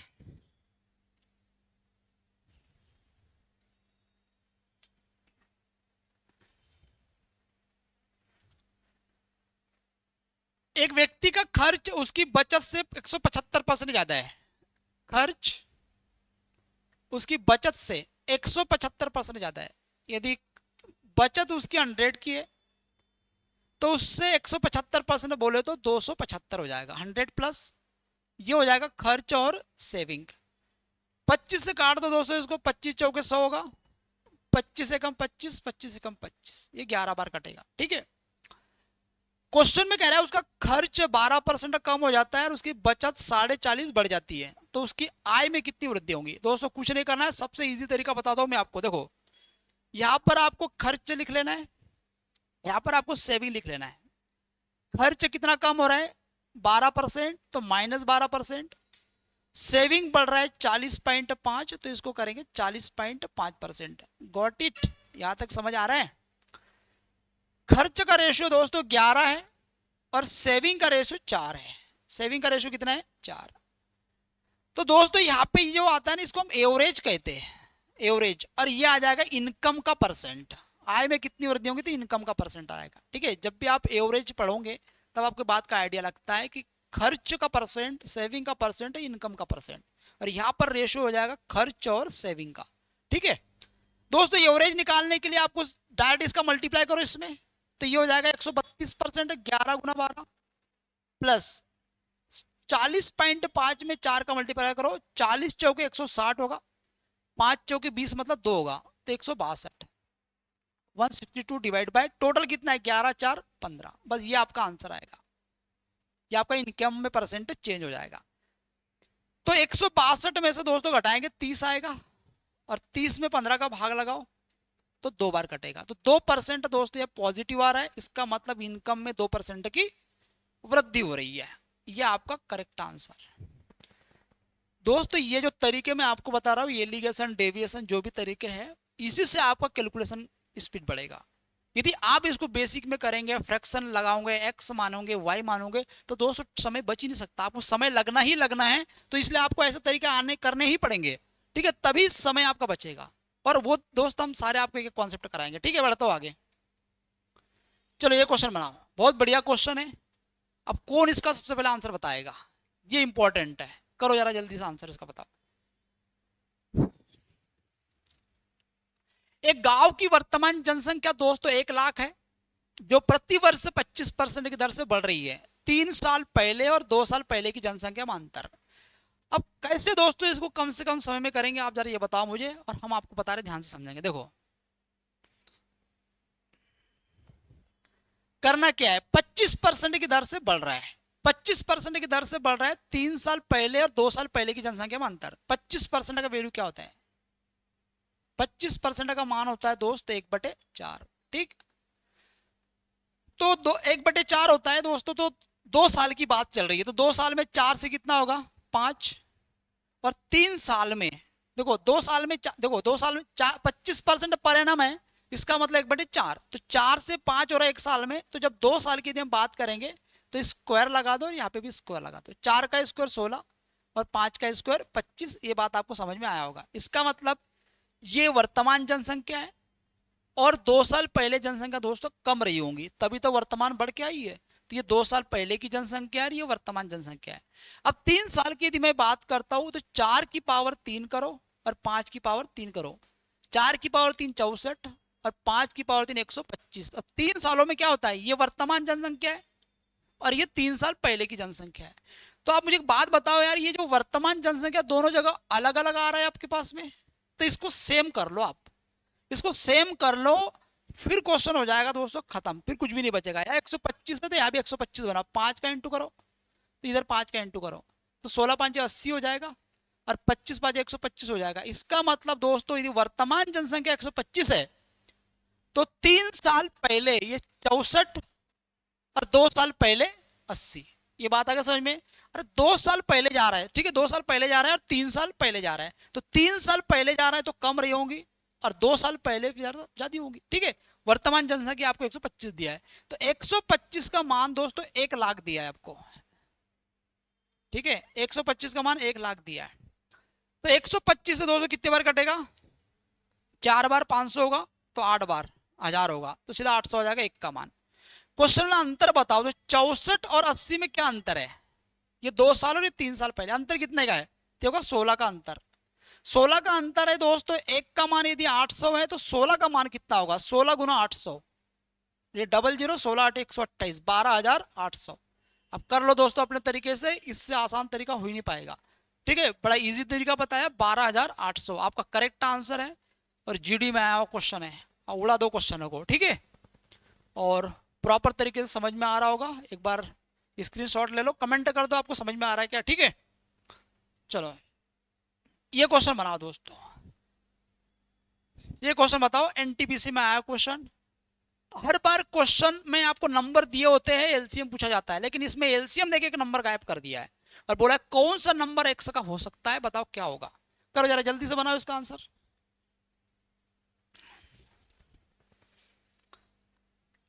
चालीस 78 और एक संख्या एक्स है, 40 78 और एक संख्या एक्स है, इन तीनों संख्याओं का एलसीएम दिया है आपको 7800 और ये पूछ लिया आपसे कि एक्स का मान क्या है, क्या है मतलब एक्स का मान क्या हो सकता है। सुन लो मेरे भाई, आपको कई बार ये पूछेगा कि एक्स के कितने मान पॉसिबल है, एक्स का कौन सा मान होगा, एक्स का कौन सा मान हो सकता है, ये अलग अलग चीजें आपसे पूछता है। तो 40 के फैक्टर बनाओ, तो 2 की पावर 3 8 होगा और 5 की पावर 1 होगा, 40 हो जाएगा। 78 को क्या लिखेंगे, 13 इंटू 6, मतलब 2 इंटू 3 6 हो जाएगा, 13 इंटू 1। और इसी प्रकार दोस्तों एक्स का मान आपको बोला क्या हो सकता है ये निकालना है। 7800 को ब्रेक करो तो 78 मल्टीप्लाई 100 में, तो 2 इंटू 3 इंटू 13 78 होगा और 100 और आएगा, 78 मल्टीप्लाई 100, तो 100 को लिखेंगे 2 की पावर 2 4 4 25 25 को लिखेंगे 5 का स्क्वायर, तो यहाँ 2 आपके पास में 3 बार आ गया, 3 आपके पास में 1 बार है, 5 आपके पास में 2 बार है और 13 आपके पास में 1 बार है। अब समझना दोस्तों जरा ध्यान से, ठीक है, कौन सा मान हो सकता, थोड़ा ऑप्शन पे नजर रखना है आपको। 2 का हाईएस्ट पावर 3 है, 2 का हाईएस्ट पावर 3 है, यहाँ पर 2 का हाईएस्ट पावर 1 ही है, तो यहाँ पर मैं 2 का हाईएस्ट पावर 3 ले सकता हूँ, 2 का हाईएस्ट पावर 3 से ज्यादा नहीं ले सकता क्योंकि एलसीएम में नहीं आएगा फिर। ठीक है, हाँ लेकिन कम जरूर ले सकता हूँ, 2 की पावर 0 2 की पावर 1 2 की पावर 2 2 की पावर 3, यहाँ तक नंबर ले सकता हूँ मैं। लेकिन हमें तो नंबर ऑप्शन में से बनाना है कि कौन सा हो सकता है, तो मैंने 2 की पावर 3 लेने की कोशिश करी है। ठीक है, फिर देखो दोस्तों यहाँ पे 3 लेते हैं तो 8 3 24 ऐसा कुछ आएगा। फिर 5 का स्क्वायर है, 5 का हाईएस्ट पावर है 1 है या 5 है ही नहीं, तो यहाँ पर 5 का स्क्वायर है, तो 5 का स्क्वायर होना जरूरी है, इसके बगैर आपका एलसीएम सही हो ही नहीं सकता। तो ये आपका आंसर आ गया। 2 की पावर 3 8 होगा और ये होगा 25, 25 8 कितना होगा 200, तो ये नंबर हो सकता है x का मान। खत्म क्वेश्चन, उड़ा दो ऐसा, है ना, कुछ भी नहीं है क्वेश्चन में, छोटा सा कॉन्सेप्ट है एलसीएम और एलसीएम का। एलसीएम का कॉन्सेप्ट आपको क्लियर होना चाहिए भैया, ठीक है। चलो बढ़ता हूं दोस्तों मैं आगे। अब ये क्वेश्चन करो दोस्तों, बनाओ जरा इस क्वेश्चन का जल्दी से आंसर बनाओ। क्या आ रहा है आपका आंसर, करो जरा इस क्वेश्चन का आंसर बनाओ जल्दी से। देखो भाई 1 प्लस साइन ए डिवाइड में 1 माइनस साइन ए, ये आपको दिया हुआ है। 1 प्लस साइन ए डिवाइड में 1 माइनस साइन ए, और प्लस करके दोस्तों जैसे उसका चेंज कर दिया उसको, ठीक है। इसका रेशनलाइजेशन करो थोड़ा। 1 माइनस साइन ए तो मैं इसको लिख लेता हूँ 1 प्लस साइन ए, ऊपर नीचे यहाँ पे 1 प्लस साइन ए, ये लिख लिया मैंने। तो उससे क्या होगा, इससे ये होगा कि a माइनस बी और a प्लस बी, तो ये हो जाएगा 1 माइनस साइन स्क्वायर ए, और a प्लस बी और a प्लस बी दोनों का होल स्क्वायर हो जाएगा 1 प्लस साइन ए का होल स्क्वायर। तो उससे ये होगा कि 1 minus sine square cos square होता है, कॉस स्क्वायर है, और इस स्क्वायर से अंडर रूट हटा सकते हैं आप, ठीक है। तो इसको मैं डाटा हटा ही देता हूं यहां से, ठीक है। तो डायरेक्ट इसको ऐसा लिख लेते हैं आप कि 1 माइनस साइन स्क्वायर होगा, 1 minus sine square cos square होगा, तो कॉस स्क्वायर से उसके ऊपर का अंडर रूट हट जाएगा तो कॉस ही आ जाएगा, और इस स्क्वायर से ये भी अंडर रूट हट जाएगा तो 1 प्लस साइन ही आ जाएगा। तो 1 by cos A, 1 by cos A sec A होगा, और साइन बटे कॉस टेन ए होगा।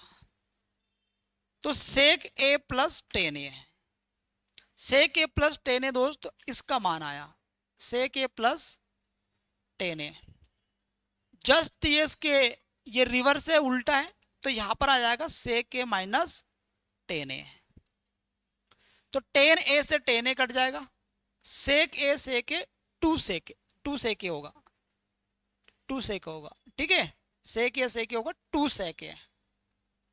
चलो भाई नोट कर लेंगे जरा जल्दी से क्वेश्चन, और आप कमेंट करके बताओ क्या आपको प्रॉपर समझ में आ रहा है क्वेश्चन, ठीक है। और दोस्तों हम आगे बढ़ते हैं, कुछ नहीं बड़े बेसिक क्वेश्चन है पर पेपर में बहुत ज्यादा रिपीट हो रहा है ऐसे क्वेश्चन, ठीक है। चलो ये क्वेश्चन बनाओ, ये क्वेश्चन करके बताओ। एक क्वेश्चन बताओ दोस्तों जरा क्या बन रहा है इसका क्वेश्चन। एक व्यक्ति सामान्य गति का 3/5 से चलता है तो 20 मिनट की देरी हो जाती है।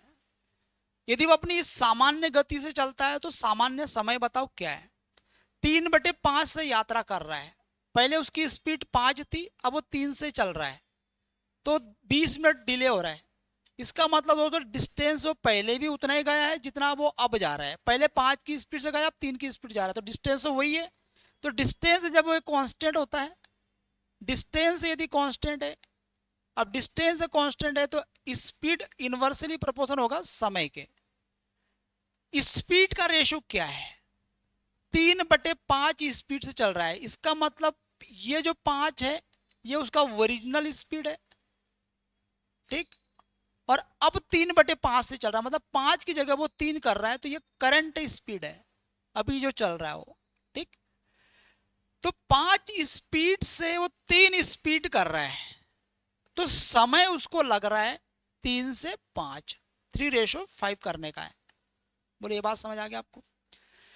पहले वो 5 से चल रहा था, 3 समय लग रहा था, अब वो 3 से चल रहा है तो 5 समय लग रहा है। कितना लेट हो रहा है, 2 यूनिट लेट हो रहा है, और क्वेश्चन में कह रहा है 20 मिनट लेट हो रहा है, तो 2 यूनिट का मान 20 मिनट, 1 यूनिट का मान होगा 20/2, मतलब कटेगा दोस्तों 10 बार, 1 यूनिट का मान होगा 10 मिनट, ठीक।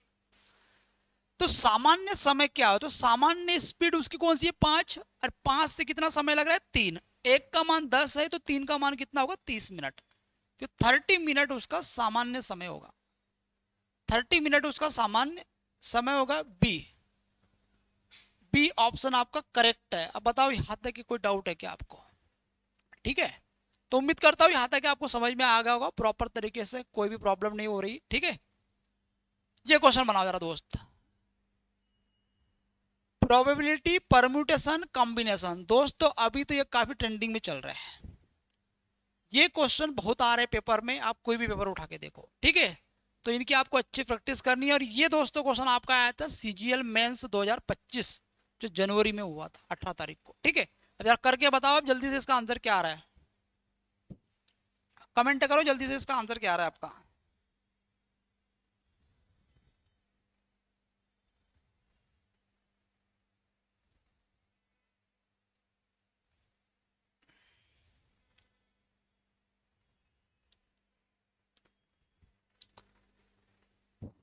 मान लीजिए ए और बी दो खिलाड़ी है जो लक्ष्य को टारगेट करने का गेम खेल रहे हैं।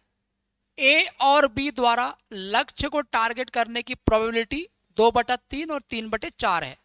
इसकी क्या प्रोबेबिलिटी है कि उनमें से एक ही लक्ष्य को टारगेट लगे, मतलब क्या बोला है, what is the probability that exactly one of them hit the target, है ना, कोई एग्जैक्ट कोई एक का टारगेट तो लगे।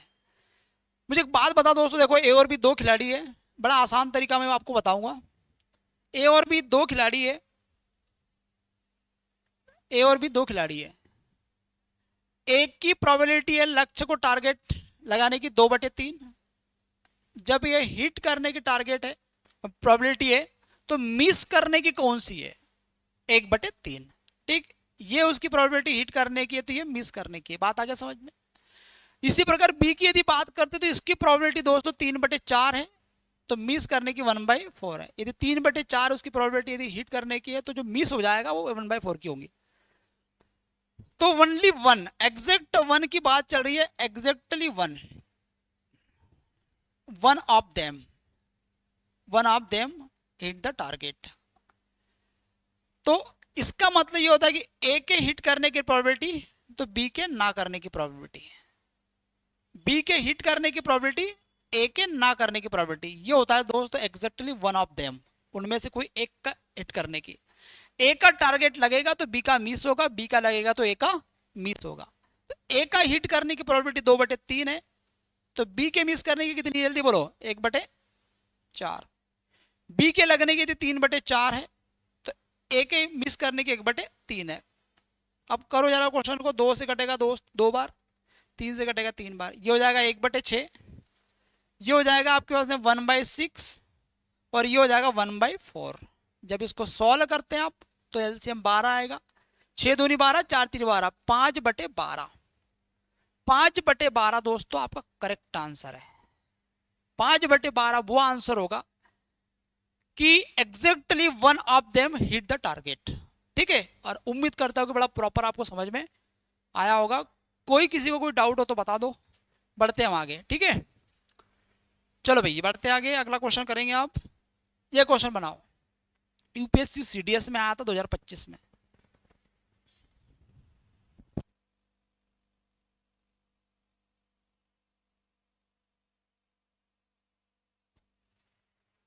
चलो, एक ट्रायंगल एबीसी में ए बी बराबर 2, बी सी बराबर 4, ए सी बराबर 3 और ए का angle bisector B C D पर मिलता है और कोण बी का एंगल बाइसेक्टर ए डी से ई पर मिलता है। ए और ई डी का रेशियो क्या होगा? ठीक, ए और ई डी का रेशियो क्या हो? एक ट्रायंगल बना देता हूं दोस्तों मैं। ठीक है, ट्रायंगल के बगैर तो काम ही नहीं चलेगा। देखो एक ट्रायंगल है और क्वेश्चन ये कह रहा है आपसे, क्वेश्चन ये कह रहा है कि triangle A B C, A B और सी, ए बी बराबर 2, बी सी बराबर 4, ए सी बराबर 3, angle bisector of A, angle bisector of A meet B C at D. एक एंगल बाइसेक्टर बना देता हूं मैं, एक एंगल बाइसेक्टर खींच देते, यहां से ए का एंगल बाइसेक्टर खींचा डी पे मिलेगा, ठीक, और बी से एंगल बाइसेक्टर खींचेगा तो ए डी पर मिलेगा, AD पर मिलेगा, AD पर मिलेगा ये, और ये मिलेगा E पर। ठीक है, तो ये होगा दोस्तों D, ये हो जाएगा E। और क्वेश्चन में आपसे पूछा है AE और ED का रेशियो, AE और ED का रेशियो, ED का रेशियो। अच्छा मुझे एक बात बताओ आप जरा, ये एंगल बाइसेक्टर अल्फा है तो ये भी अल्फा होगा, बात क्लियर? ये 2 है और ये 3 है। तो दोस्त आपने एक एंगल बाइसेक्टर थ्योरम पढ़ते, तो एंगल बाइसेक्टर थ्योरम में क्या होता है कि यदि कोई लाइन आप ऐसी खींच देते, ये 2 बराबर भागों में बांटता है अल्फा और अल्फा में। यदि ये ए का रेशियो है और ये बी का रेशियो, ए रेशियो बी है, तो ये एम रेशियो एन है मान के चलो, तो ए रेशियो बी बराबर एम रेशियो एन होता है। ठीक है, ये इंपॉर्टेंट कॉन्सेप्ट है एंगल बाइसेक्टर का। ठीक है, इनका 2 का जो रेशियो होगा वही रेशियो दोस्तों इन दोनों का होगा। ठीक है, अब इसी तरीके से दोस्तों ये 2 है और ये कितना है 3 है, तो ये हो जाएगा 2 रेशियो कितना 3। अब मुझे एक बात बताओ, ये एंगल बाइसेक्टर आपने खींचा है, इसको हम बीटा नाम देते हैं, इसको हम बीटा नाम देते हैं। अब यदि ये 2 है और ये 3 है, तो 3 और 2 कितना होगा 5 होगा, लेकिन हमें तो यहां से यहां तक 4 दिया है, तो 5 यूनिट का वैल्यू दोस्तों 4 होगा, 5 यूनिट का वैल्यू 4 होगा, तो 2 यूनिट का वैल्यू कितना होगा 4/5 इंटू 2, तो ये हो जाएगा 8, और 8 में जब 5 का भाग लगाएंगे तो 1.6 होगा। तो ये जो यहां से यहां तक का आपको जो रेशो, ये चीज समझ में आ रहा है रेशो, ये तो ये आ जाएगा दोस्तों 1.6, ये आ जाएगा आपके पास में 1.6, ये 1.6 हो गया। अब ऐसा ट्रायंगल समझो, यहां से अपने एंगल बाइसेक्टर खींचा, तो ये 2 जो रेशियो होंगे, ये जो रेशियो होंगे इसके और इसके रेशियो में होंगे, तो इसका मतलब ये 2 के रेशियो में चलेगा ए, ये 2 के रेशियो में चलेगा। ठीक, और ये जो आपके पास में ये जो बी डी 1.6 है, ये ईडी को रिप्रेजेंट करेगा, तो 1 पॉइंट क्या होगा 6 होगा। ये इधर जाएगा तो 20 16 बनेगा, 4 से कटेगा 5 बार और 4 से कटेगा 4 बार, 5:4 आपका करेक्ट आंसर, 5:4 आपका करेक्ट आंसर। कमेंट करके बताओ यहां तक प्रॉपर समझ में आया क्या आपको? ठीक है, और चलो दोस्तों बढ़ते हैं आगे। ठीक है, अगला क्वेश्चन आप करेंगे, ये क्वेश्चन बनाओ। चलो ये क्वेश्चन जरा ट्राई करेंगे, इसका आंसर बताओ आप कितना आ रहा है। ये भी यूपीएससी में आया हुआ क्वेश्चन है दोस्त।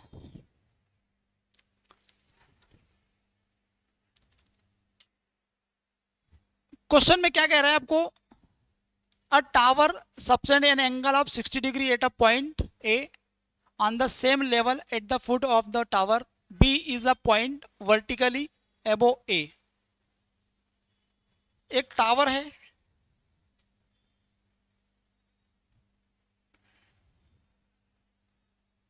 ठीक, एक टावर है, टावर की हाइट आपसे बोला हुआ है, एक पॉइंट यहाँ पे A है, एक पॉइंट आपका ये है, दूसरा पॉइंट दोस्तों A से ऊपर B है, ए से ऊपर बी है। क्वेश्चन में कह रहा है बी ए के ऊर्ध्वाधर ऊपर एक पॉइंट है, एक पॉइंट बना देता हूं मैं एक ऊपर, ठीक, ये ऐसा बी एक पॉइंट है, बी एक पॉइंट है, और ए बी बराबर दोस्तों आपको एच दिया है, तो ये ए बी बराबर कितना हो गया एच, ए बी बराबर ये एच है। क्वेश्चन में कह रहा है कि बी से मापा गया मीनार के फुट का डिप्रेशन एंगल 30 डिग्री है, तो यहां से जब आप ऐसी लाइन खींचते तो ये कितने डिग्री बनेगा आपका 30 डिग्री। वैसे ये एंगल दोस्तों आगे 30 डिग्री बनता है, तो ये अल्टरनेट एंगल 30 डिग्री होगा, तो ये भी कितना डिग्री होगा 30 डिग्री होगा। बोले ये बात समझ में आया आपको? और ए पर 60 डिग्री है, यहां पर दोस्तों 60 डिग्री है, और टावर की आपको बोला है हाइट बताओ कितना है, मीनार की ऊंचाई, टावर की हाइट आपको बोला है ये एच बताओ कितना है। ठीक है, अब समझना दोस्तों, इन दोनों में एक इस ट्रायंगल की बात करते हैं और एक इस ट्रायंगल की बात करते हैं, तो दोनों में कॉमन क्या है बेस है, दोनों का बेस एक जैसा होना चाहिए। ठीक, दोनों का बेस एक जैसा होना चाहिए। तो मुझे एक बात बताओ, 30 के सामने क्या होता है, तो 30 के सामने 1 होता है, आपको ये पता है 30 डिग्री 60 डिग्री और 90 डिग्री, 30 के सामने 1 होगा, 60 के सामने √3 होगा, 90 के सामने 2 होता है। ठीक है, ये रेशियो आपको पता होना चाहिए, साइन रूल वाला। तो 30 के सामने दोस्तों यदि 1 है तो ये 60 होगा, तो 60 के सामने ये कितना होगा √3। अब यदि ये 60 है तो ये 60 के सामने क्या होगा, √3। तो 30 के सामने कितना है, ये 30 के सामने ये 1 है, ये 60 है, तो ये कितना होगा, ये 30 डिग्री होगा। और 30 के सामने यहाँ पे कितना आएगा, 1 आएगा। तो यहाँ पर दोस्तों एक को यदि आपको √3 बनाना है तो इन दोनों का गुना करना पड़ेगा। तो इधर भी आपको √3 का गुना करना पड़ेगा। आ रहा है, कुछ समझ आ रहा है?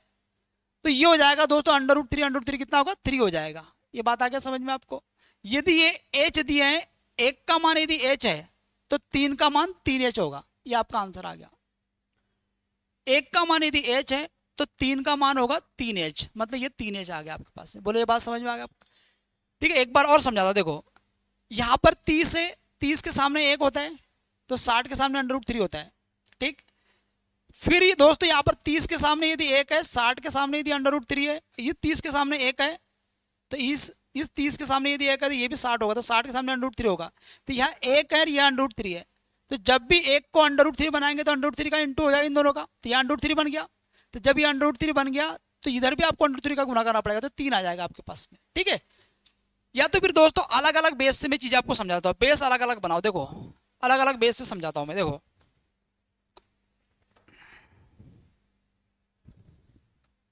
जैसे कि ट्रायंगल है, देखो जैसे ट्रायंगल है आपके पास, ये ट्रायंगल, यहां पर आपको दिया है उसने 60 डिग्री। यहाँ पे कितना डिग्री है, 60 डिग्री। यहाँ पे 60 डिग्री है, यहाँ पर कितना डिग्री, 30 डिग्री है। और एक आपने ऐसा बना दिया, ऐसा, ठीक है, ये आपके पास में A, ये आपके पास में B, और इसको अपन C मान लो। ये A, ये ऐसा था ऊपर, ठीक है, इसको भी छोड़ दो। ये दोनों में बेस क्या दोस्तों, दोनों में बेस सेम है। अब देखो यहाँ पर कितना डिग्री है आपके पास में, 30 डिग्री है, तो ये 30 है, तो ये कितना होगा, 60। ठीक है, 60 के सामने क्या होता है, √3। 30 के सामने क्या होता है, 1। यहाँ पर 30 के सामने क्या होगा, 1, और 60 के सामने क्या होगा, √3। बस ये बात मैंने बताया था आपको।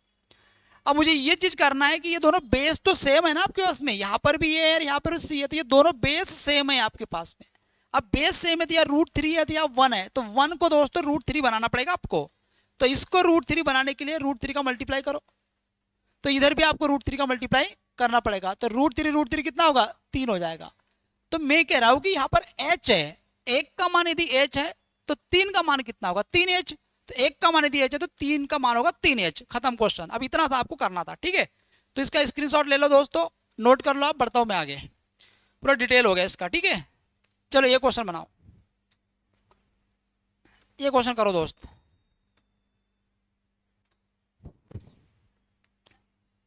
दो की पावर 101 और डिवाइड में लगाना है आपको 101 से, और आपसे बोला रिमाइंडर क्या है।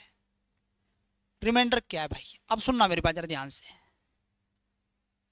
यदि ये ऐसा होता 2 की पावर 100 और डिवाइड में 101, तो मैं डायरेक्ट मेरा आंसर लगा देता रिमाइंडर 1 होता है। क्यों होता है ऐसा, ये दोस्तों फर्मेट थ्योरम, a की power p - 1 divide by p, इसका हमेशा आंसर रिमाइंडर 1 आएगा। p क्या है, p एक प्राइम नंबर है,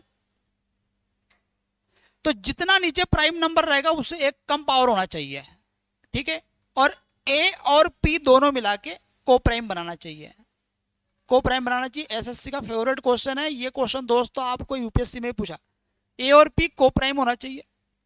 ठीक है, तो को प्राइम का मतलब जिनमें कुछ भी कॉमन ना हो। तो यहाँ पर 101 और 2 में कुछ भी कॉमन नहीं, इनका एचसीएफ 1 होता है, इसलिए को प्राइम कहलाते हैं। ठीक है, तो ये ऐसा होना चाहिए, तो मेरा आंसर 1 आता, लेकिन ये तो 101 दिया तो 101 दे दिया। तो मैं इसको थोड़ा ब्रेक डाउन करता हूँ ऐसे, 2 की पावर 1 और 2 की पावर 100 और डिवाइड में हो जाएगा दोस्त 101। अब मुझे इस बात का आइडिया लग गया कि यार ये जो है इतना इतना, इसका रिमाइंडर तो 1 आएगा। इसका रिमाइंडर जब 1 आएगा तो 2 में 1 का गुना करेंगे दोस्त, तो 2 आ जाएगा आपका। खत्म क्वेश्चन, यही आपका आंसर है। ठीक है, तो उम्मीद करता हूं दोस्तों यहां तक आपको प्रॉपर क्वेश्चन समझ में आए होंगे। ठीक है, और कमेंट करके बताओ कोई डाउट हो तो। इसके आगे दोस्तों हम आगे बढ़ते हैं। ठीक है, चलो ठीक है, इसके बाद में दोस्तों क्वेश्चन अपन नेक्स्ट क्लास में पढ़ेंगे जो भी है, और यहाँ तक प्रॉपर आपको समझ में आया होगा। टेलीग्राम चैनल ज्वाइन कर लो दोस्तों, सागर यादव मैथ्स।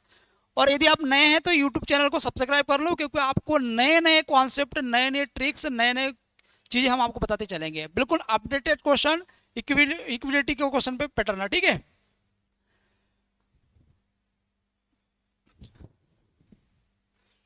ठीक है, तो दोस्तों एक व्हाट्सएप नंबर है, इस पे आप मैसेज करके बता सकते हैं मुझे कि आपको अगला कौन सा टेस्ट का एनालिसिस देखना है, ठीक। और आप नीचे कमेंट भी कर सकते हैं वीडियो पर कि कौन से टेस्ट का आपको एनालिसिस चाहिए, क्योंकि ये क्लास इसे डेली चलते रहेंगी, ठीक है। आपको नए नए प्लेटफॉर्म के नए नए जो टेस्ट होंगे उनका एनालिसिस आपको मिलेगा, और नए नए टेक्निक से मिलेंगे दोस्तों, जिससे आपकी स्पीड और एक्यूरेसी बूस्ट होंगी, ठीक है। मिलते हैं दोस्तों कल, जय हिंद।